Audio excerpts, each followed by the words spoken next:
Bismillahirrahmanirrahim. Assalamualaikum warahmatullahi wabarakatuh. Alhamdulillahirabbil alamin. Wa bihi nasta'inu ala umurid dunya waddin. Asyhadu an la ilaha illallah wahdahu la syarikalah. Al-Malikul Haqqul Mubin. Wa asyhadu anna Muhammadan abduhu wa rasuluh shadiqul wa'dil amin. Qala Allah Ta'ala fi kitabihil karim. A'udzu billahi minasyaitonir rajim. Bismillahirrahmanirrahim. Innal ladzina qalu rabbunallah summastaqamu fala khaufun 'alaihim wala hum yahzanun. Ulaika ashabul jannati khalidina fiha jazaa'an bima kanu ya'malun. Shadaqallahul adzim. Para peserta pengajian yang berbahagia, yang dirahmati Allah, bersama kita bersyukur kepada Allah. Pada hari ini kita kumpul, kita bertemu, bersilaturahmi di masjid ini dalam rangka kita pengajian rutin dan sekaligus kita memberikan pembelajaran untuk meningkatkan keilmuan kita bersama, baik secara pribadi, yang nantinya untuk keluarga kita, dan pada akhirnya untuk masyarakat kita. Goro-goro jeneng itu, jeneng saya ini kan balak-balik keliru wae. Disebut-sebut tapi keliru sampai ngurusi surat neng desa ping piro aku, Pak. Dengan 3 nama yang sama, ngono kae. Ngurusi pajak keliru. Ngurusi SK keliru. Wingi ngurusi paspor keliru bisa. Ada 3 nama yang berbeda. Jadi di desa itu ada surat keterangan bahwa yang namanya Mukhlis Lahuddin, Mukhlis L ini dengan orangnya yang sama sesuai dengan KTP. Bener ya? Berkali-kali ngurus saya ini. Goro-goro jeneng kemudian menjadi rebek karena harus sama antara satu dengan yang lain. Baik, Bapak Ibu dan saudara sekalian, kita ini diberi pembelajaran, diberikan pedoman yang namanya Al-Quran itu secara sadar kita ini, sebenarnya kita ini paham loh, bahwa ini yang diperintahkan, ini yang dilarang itu paham kita. Karena di dalam diri kita, itu ada namanya potensi-potensi yang tinggal memberikan pembelajaran sedikit aja sudah nyambung sebenarnya. Maka hari ini kita beri pembelajaran tentang manusia untuk menjadi manusia yang manusiawi. Kita ini paham kok, kalau mau puasa, panggilan Allah yang namanya puasa itu kita paham kok. Ngerti ya kita ini. Ini yang berpuasa, berpahala itu paham kok. Kenapa demikian? Karena dalam diri manusia itu ada namanya dimensi yang sudah paten, yang sudah sejak awal diberikan oleh Allah, dan manusia itu paham dengan sendirinya. Yang pertama, nanti kita jelaskan dengan ayat, yang disebut dengan dimensi ilahiyah. Barangkali pernah mendengar pembelajaran pengajian saya. Yang pertama namanya dimensi ilahiyah. Orang itu setiap langkahnya akan menuju kepada kekuatan Allah, namanya ilahiyah itu, menuju bersama-sama itu, dibimbing oleh kekuatan yang ada dalam dirinya, untuk menuju kekuatan Allah, namanya kekuatan ilahiyah. Maka sadar orang itu melaksanakan kebaikan dan tidak kebaikan itu sadar. Karena ada di dalam dirinya ada namanya potensi ketuhanan, namanya ilahi. Dalam hati yang paling dalam paham, oh sholat ini bener, nek gak sholat itu salah, ngerti kok. Nah, tinggal menyentuh saja, tinggal kemudian mengulang-ulang penyentuhannya itu supaya lebih paham saja. Tapi pada dasarnya potensi ilahi pada diri orang itu, pada diri seseorang itu sejak lahir sampai nanti mati itu paham, akan menuju kepada kekuatan Allah itu paham. Hidup ini akan menuju kepada kekuatan Allah itu paham, sefaham-fahamnya. Nah, tinggal dibisikkan aja, tinggal dibenarkan atau tinggal ya disentuh kecil-kecil saja. Maka kemudian ada bandel dan tidak bandel. Kemudian orang itu taat dan tidak taat itu tergantung dari kebiasaannya untuk mau menuju kepada ilahi atau tidak. Sekali lagi, orang itu mau atau tidak tergantung kebiasaannya.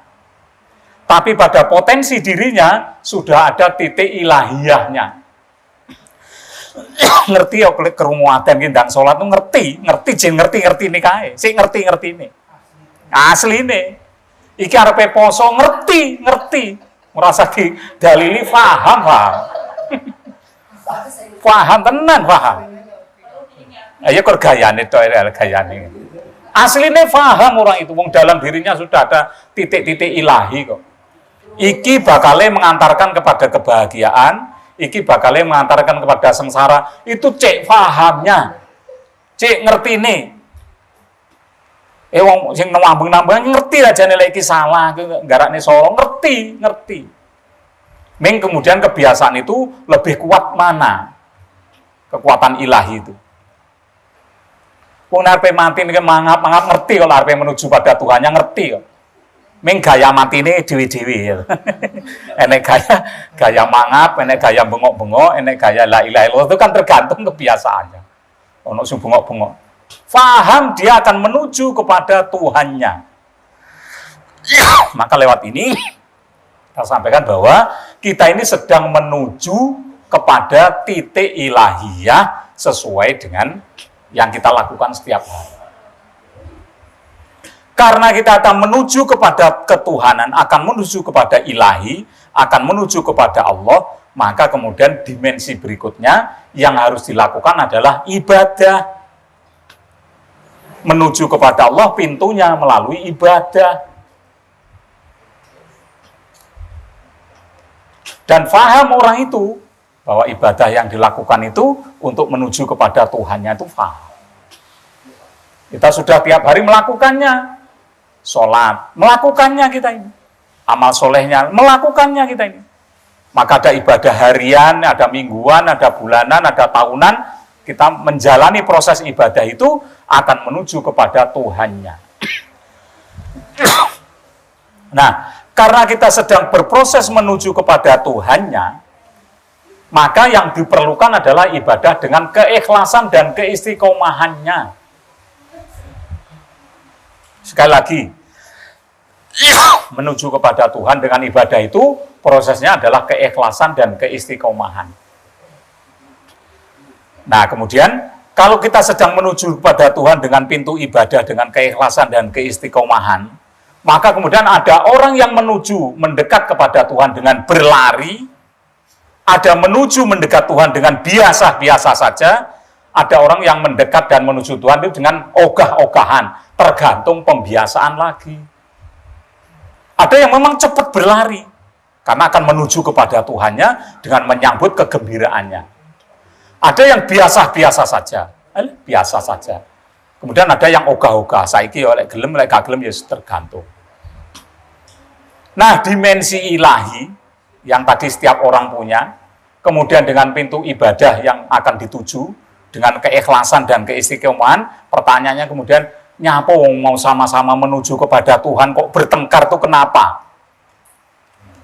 Wong mau menuju kepada Tuhannya kok sampai diriwangi tukaran ini nyapa? Hanya gara-gara beda faham, hanya gara-gara beda interpretasi, hanya gara-gara beda tafsir, kemudian menjadi bertengkar. Kenapa wong sama mau menuju kepada Tuhan? Mau menuju kepada Tuhan itu kan kemudian ridho dan tidak ridho Tuhan itu. Lo diriwangi pertentangan nyapo, kemudian kalau Tuhan itu tidak ridho, diriwangi bertengkar kenapa? Kemudian kalau Allah itu tidak ridho itu kenapa? Tiwas jadis, ngerti jadis ya? Tiwas loro boyok, tiwas keringetan, tiwas payah, tetapi tidak mendapatkan keridhaan Tuhan. Kenapa kemudian? Nah, gara-gara hanya beda faham kemudian bertengkar. Gara-gara beda tafsir kemudian orang itu bertengkar. Sampai sekarang belum selesai. Kenapa? Ya kalau Tuhan itu ridho, kalau enggak, tiwas keringetan, tiwas loro boyok, tiwas saja, enggak ada manfaatnya apa-apa. Biasa, kenapa saya sebut ini? Biasanya mlebu arepe Ramadan niku, goro-goro satu Ramadan kok bertengkar di awal. Goro-goro gak bareng gitu. Biasanya begitu. Jumat sore besok itu sore matahari tenggelam, bulan muncul, ada yang nggak kelihatan, kemudian digenapkan, kemudian puasanya digenapkan menjadi kepuasannya, sakbannya digenapkan. Ada yang karena memang dengan keilmuannya bisa memulai puasa. Ya sudah dihormati saja, nggak usah kemudian bertengkar gara-gara itu di awal Ramadan. Kalau memang yakin bahwa Sabtu sudah dimulai puasa, puasalah. Kalau Sabtu belum yakin itu puasa menjadi Ahad, puasalah di hari berikutnya. Kemudian nyaman kita ini memahami akan awal puasa itu. Diriwangi sampai bertengkar, sampai kemudian tidak tanya dengan lainnya. Engkel-engkelan. Kemudian sampai menyalah-nyalahkan. Bahkan sampai mengkafir-kafirkannya. Untuk apa? Nah, kembali lagi. Dimensi ilahiyah dijalani dengan ibadah, prosesnya adalah keikhlasan dan keistiqomahan. Itu harus kita tanamkan sejak awal, karena kalau tidak ikhlas, percuma. Kalau tidak ikhlas, ketiwasan. Istiqomah itu kan kesungguhan dalam melaksanakan ibadah itu. Baik, berikutnya. Setelah ilahiyah kita bentuk ibadah kita lakukan, nah, supaya benar ibadahnya harus pakai contoh nyata. Tentu ada namanya nubuah, dimensi nubuah. Nabi memerintahkan apa enggak? Nabi menyuruh apa enggak? Tentu ada konsep-konsep al-hadis. Tentu belajar, enggak usah saling menyalahkan. Tentu belajar dan belajar sampai kepada kebenaran itu. Wong kita ini diberi oleh Allah namanya akal sehat, diberi oleh Allah namanya hati nurani, suruh belajar, suruh mikir. Kemudian muncullah sampai kepada contoh-contoh nyata, namanya nubuah. Kalau sudah begitu, ilahiyahnya jalan, ibadahnya jalan, nubuahnya berjalan, sampai kemudian kita ini punya kewajiban, namanya risalah. Risalah itu ikut menyebarluaskan agama Allah sesuai dengan kemampuan kita, memberikan contoh-contoh yang baik kepada yang lainnya, memberikan iktibar contoh yang baik kepada dirinya, keluarganya, dan orang lain. Maka kemudian kita menjadi uswah, menjadi hasanah bagi yang lainnya. Nah, kemudian kita tampil di tengah-tengah masyarakat dengan kuntum khairu ummah, tampil yang terbaik, memberikan contoh yang baik, ucapan kita baik, telinga kita baik, mata kita baik, gerak-gerik kita baik, kemudian sampai pada akhlak kita baik. Maka kemudian kalau ilahinya jalan, ibadahnya jalan, nubuahnya berjalan, akhlaknya mulia berjalan, maka yang terjadi adalah kebaikan yang kita tampilkan. Kemudian risalah berjalan, supaya sampai risalah itu benar, ada namanya tarbiyah. Tarbiyah itu pendidikan, belajar dan belajar, ngaji dan ngaji. Diberikanlah potensi kita ini untuk berpikir positif, baca Al-Quran tiap hari, supaya ada dimensi nur ilahi sampai di hati kita. Kemudian kalau sudah begitu muncul yang baik-baik. Tarbiyah pembelajaran, tarbiyah pendidikan, tarbiyah ngaji bersama, supaya kita ini tidak merasa benar sendiri, tidak merasa paling hebat, tidak merasa paling benar, tidak merasa paling-paling yang lainnya. Karena belajar dan belajar, karena tarbiyah dan tarbiyah, kemudian menyadari atas kekurangannya. Setiap orang ada kelebihan-kelebihannya dan ada kekurangan-kekurangannya. Masalah taraweh tidak usah berdebat. Masalah taraweh tidak usah kemudian saling menyalahkan. Tarawehlah dengan cara yang benar. Kalau itu memang yakin dua-dua salam dikerjakan, kalau empat-empat salam ya dikerjakan, nggak usah saling kemudian menyalahkan yang lainnya. Karena tarbiyah kemudian sampai pada pembenaran-pembenaran pembelajaran berikutnya. Nah, dari ilahiyah, ibadah, nubuwah, risalah, tarbiyah, kita ini akan menuju kepada hasanah kebahagiaan. Hasanah apa? Sering kita dengarkan, hasanah dunia, ada hasanah akhirat. Maka ayat tadi yang di awal, kita akan sampai kepada a'udzubillahi minasyaitonirrajim, bismillahirrahmanirrahim. Innalladzina qalu rabbunallah summastaqamu fala khaufun alaihim walahum yahzanun. Ulaika ashabul jannati khalidina fiha jazaa'am bima kanu ya'malun.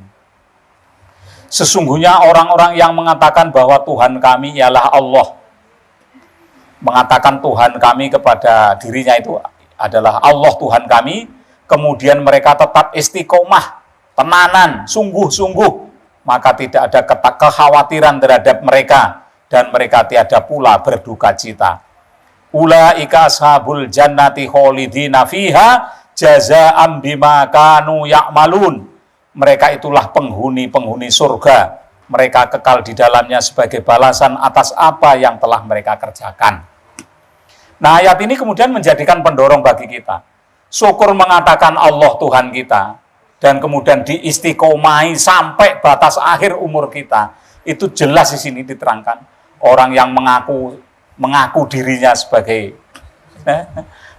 umatnya Gusti Allah, hamba Allah, qalu rabbunallah. Ini kita ini sebagai hambanya Gusti Allah mengaku bahwa Tuhannya itu adalah Allah, dan kemudian istiqomah dibawa sampai mati. Jelas sudah. Maka baginya tidak ada kekhawatiran. Wala khaufun, gak pernah ada rasa khawatir. Walahum yahzanun, mereka tidak pernah ada rasa duka cita. Ini yang kemudian menjadikan bagi kita itu penenang hati kita. Syukur wong wis mengatakan bahwa Tuhannya Allah, kemudian beristiqomah sampai umur kita habis beristiqomah dalam menyembah kepada Allah, hidup ini menjadi tidak takut, hidup ini tidak ragu-ragu, hidup ini tidak ada rasa khawatir, was-was, karena fala khaufun alaihim walahum yahzan. Allah akan menjamin kepada orang itu. Nah, ini kemudian setiap langkah kita ini mau menuju kepada Allah. Kita ini bekerja menuju kepada Allah, beribadah menuju kepada Allah. Maka kemudian nyaman-nyaman, enak-enak, nyaman-nyaman. Ulaika ashabul jannati khalidina fiha. Mereka itu adalah gelas ini. Diterangkan akan masuk surga. Wis dijamin masuk surga. Masih ragu-ragu kita ini. Dijamin masuk surga.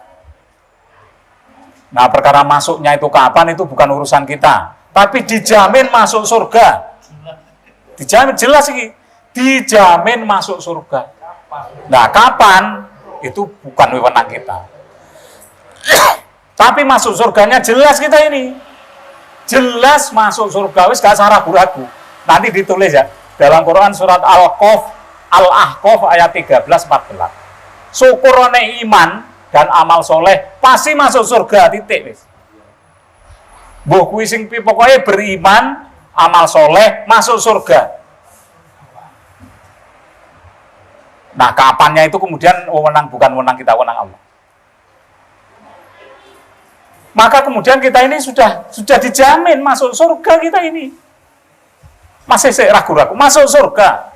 Jenengan kula jenengan masuk surga. Syukur ada iman dan amal soleh masuk surga.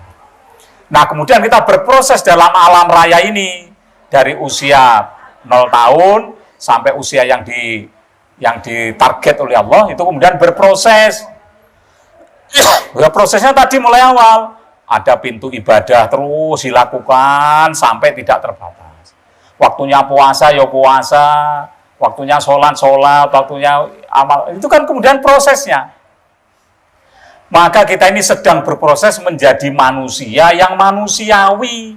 Bukan sekedar manusia-manusiaan, tapi manusia yang manusiawi. Manusia yang manusiawi itu harus taat kepada perintahnya Gusti Allah. Berat memang. Lek kur sekedar wong-wongan gampang. Kita ini akan berproses menjadi manusia yang sedang berproses menjadi yang manusiawi. Maka ada perintah.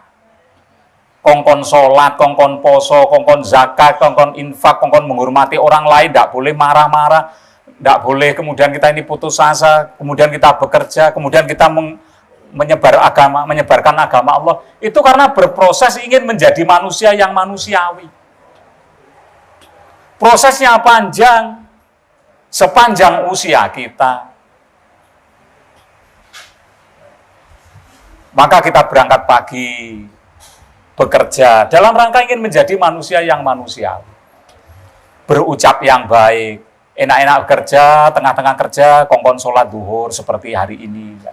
Nanti bekerja lagi, krungu asar, dalam rangka menjadi manusia yang manusiawi. Ngumpulin duit enak, mor-moro perintah zakat, infak, sodako. Karena ingin menjadi manusia yang manusiawi. Suruh ngerem lidahnya supaya tidak menyakiti orang lain. Karena ingin menjadi manusia yang manusiawi. Ingin menyebarkan agama Allah supaya kita menjadi manusia yang manusiawi tadi. Maka mulai bangun tidur sampai tidur lagi, prosesnya menuju kepada Tuhannya. Karena proses menuju kepada Tuhannya, maka ya dititi. Mengeluh itu hal biasa. Putus asa terkadang, tapi tidak boleh keterusan, karena memang itu wajar berproses. Lek kalau sekedar menjadi manusia, itu penak. Tapi manusia yang manusiawi itu prosesnya ya panjang. Maka gerak lidah kita, gerak hati kita, gerak otak kita, gerak tangan kita, gerak kaki kita, seluruh anggota badan kita ini bergerak menuju kepada Tuhannya. Karena menuju Tuhannya tadi, pertanyaannya Allah itu ridho apa enggak yang kita lakukan. Ketika Allah ridho apa enggak yang kita lakukan itu, kemudian kita itu harus hati-hati. Jangan hanya pura-pura. Kadang orang kan hanya pura-pura, kelihatannya tok. Kelihatannya lek mati akeh sing layat. Apa mesti lek sing akeh sing mati nglayat terus nanti di sisi Allah mulia? Belum tentu. Bos kan sing layat terus iki manu iki belum tentu. Belum tentu. Karena prosesnya itu panjang tadi. Agak sulit memang kita menjadi manusia yang manusiawi tadi. Coba gerak lidah, gerak mata, gerak tangan, gerak kaki, gerak hati, terus begitu ya. Akan menuju kepada Tuhan, kepada Tuhan, kepada Tuhan. Maka kemudian berikutnya, kulillah yuhyikum thumma yumitukum thumma yajma'ukum ila yaumil qiyamati la raiba fihi walakinna aksaron nasi la ya'lamun. Allah lah yang menghidupkan kamu. Allah lah yang mematikan kamu. Allah pula yang mengumpulkan kamu di hari nanti. Tidak ada keraguan padanya. Akan tetapi kebanyakan manusia tidak mengetahui.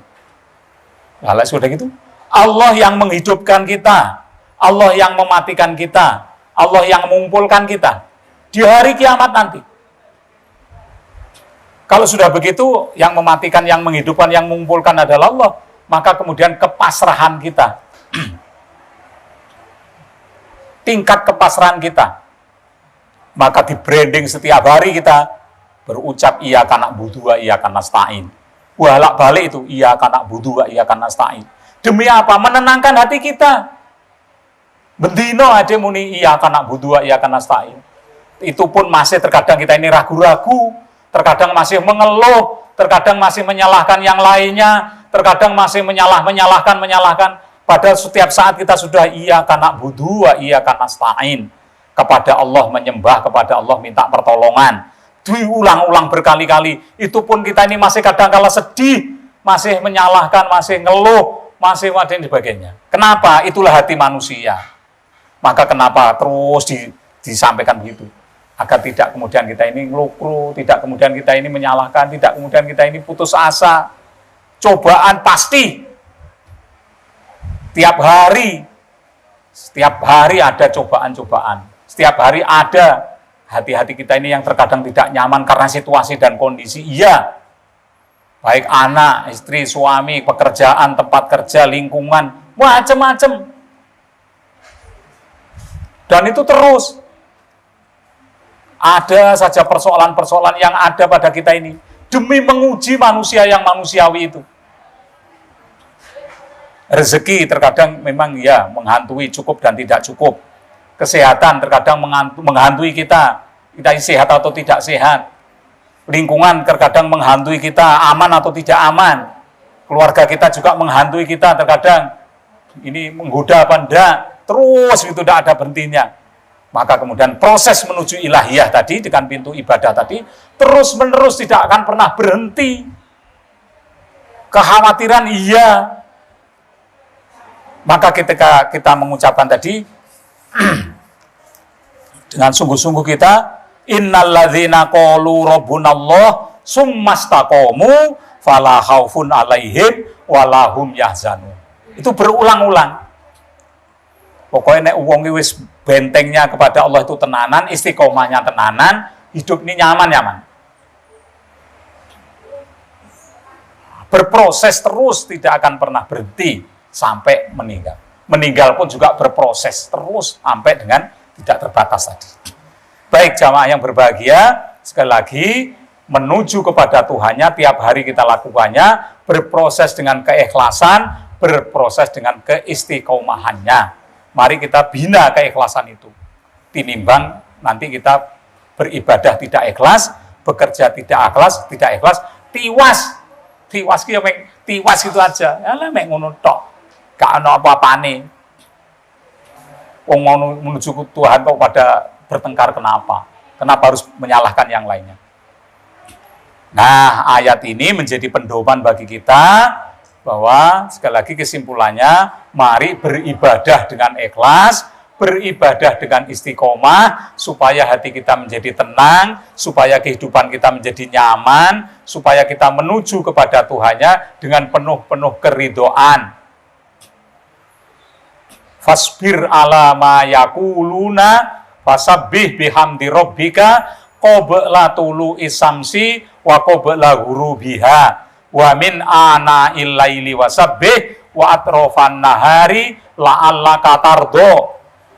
Ujungnya la'allaka tardo. La susi Allah ridho wis enak-enak. La'allaka tardo. Mendapatkan ridho Allah. Kerja nyaman kalau mendapatkan ridho Allah. Beribadah nyaman kalau mendapatkan keridhaan dari Allah. Berkeluarga nyaman kalau mendapatkan keridhaan Allah. Kalau la'allaka tardo, semuanya ridho, kula panjenengan nggih ridho, Allah ridho, rasanya nyaman. Mudah-mudahan keridhaan Allah itu berada di wilayah kita dengan konsep yang mulai tadi awal kita sampaikan, harus menuju ilahiyah yang tenanan, pintunya ibadah yang tenanan, mencontoh Nabi namanya nubuah, kemudian menyebarkan agama Islam sesuai dengan kemampuan kita, dan kemudian akan menuju kepada khasanah kehidupan kita. Baik, mari kita berdoa kepada Allah dengan hati yang khusyuk. Sekali lagi, berdoa dengan hati yang khusyuk, dengan hati yang ikhlas. Mudah-mudahan Allah ridho akan ibadah yang kita lakukan semuanya. Kerja kita diridhoi Allah, keluarga kita diridhoi oleh Allah, segala hal yang menyangkut amaliyah kita diridhoi Allah, puasa kita mendapatkan ridho Allah, dan semuanya kembali kepada Allah. Allahumma sholli ala Muhammad wa ali Muhammad kama shollaita ala Ibrahim wa ali Ibrahim wa barik ala Muhammad wa ali Muhammad kama barakta ala Ibrahim wa ali Ibrahim fil alamina innaka Hamidum Majid. Ya Allah ya Rabbana dzalamna anfusana wa illam taghfir lana wa tarhamna lanakunanna minal khosirin. La ilaha illa anta subhanaka inni kuntu minadz zalimin. Ya Hayyu ya Qayyum bi rahmatika astaghisu. Hasbunallah wa ni'mal wakil, ni'mal maula wa ni'man nasir. Rabbana atina min ladunka rahmah wa hayyi lana min amrina rasyada. Rabbi adkhilni mudkhala sidqin wa akhrijni mukhraja sidqin wa ja'alni min ladunka sultanan nasira. Rabbi anzilni munzalan mubarakan wa anta khairul munzilin. Rabbi habli minas sholihin. Rabbi habli minas sholihin. Rabbi habli minas sholihin. Rabbana atina min ladunka rahmah wa hayyi lana min amrina rasyada. Rabbana atina fid dunya hasanah wa fil akhirati hasanah wa qina adzabannar. Subhana rabbika rabbil izzati amma yasifun wa salamun alal mursalin walhamdulillahi rabbil alamin. Assalamualaikum warahmatullahi wabarakatuh.